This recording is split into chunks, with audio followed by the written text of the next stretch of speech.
নেপালের কাঠমান্ডুর ত্রিভুবন আন্তর্জাতিক বিমানবন্দরের সামনে এভাবেই অবস্থান নেন হাজার হাজার মানুষ। রোববার বিমানবন্দরের প্রধান প্রবেশপথ আটকে দিয়ে সাবেক রাজা জ্ঞানেন্দ্র শাহকে স্বাগত জানান সমর্থকরা। দেশটির পশ্চিমাঞ্চল সফর শেষে রাজধানীতে ফিরছিলেন জ্ঞানেন্দ্র শাহ। বিলুপ্ত রাজতন্ত্রকে ফেরানোর দাবিতে স্লোগানের পাশাপাশি হিন্দু ধর্মকে রাষ্ট্রীয় ধর্ম ঘোষণার দাবি জানান বিক্ষুব্ধরা। নেপালের অবনতি ঠেকাতে রাজনৈতিক ব্যবস্থার পরিবর্তনের প্রত্যাশাও তাদের। রাজাকে পূর্ণ সমর্থন দেওয়ার জন্য আমরা এখানে জড়ো হয়েছি। রাজসিংহাসনে তাকে পুনরায় বসানোর জন্য আমরা এখানে আছি। তার প্রতি আমাদের পূর্ণ সমর্থন আছে। পুলিশ বিক্ষোভকারীদের বিমানবন্দরে প্রবেশে বাধা দিলে বিক্ষুব্ধ জনতার সঙ্গে শুরু হয় ধস্তাধস্তি। ঘণ্টাখানিক পর নিয়ন্ত্রণে আসে পরিস্থিতি।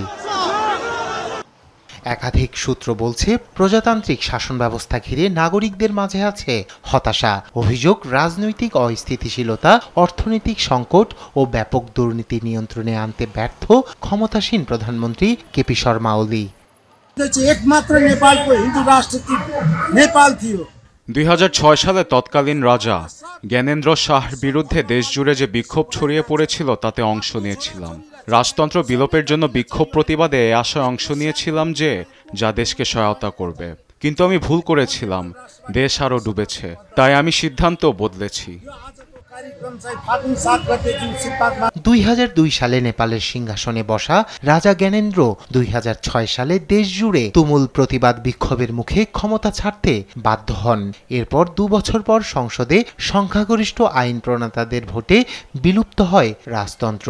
ফলে রাজপ্রাসাদ ছাড়েন রাজা জ্ঞানেন্দ্র, আর ধর্মনিরপেক্ষ রাষ্ট্র হয় নেপাল। ক্ষমতার পালাবদলে ক্ষমতায় আসে অন্তত 13টি সরকার, তাতেও বদলায়নি সাধারণ মানুষের ভাগ্য। রায়হান কবির শুভ্র, নিউজ ডেস্ক, দেশ টিভি।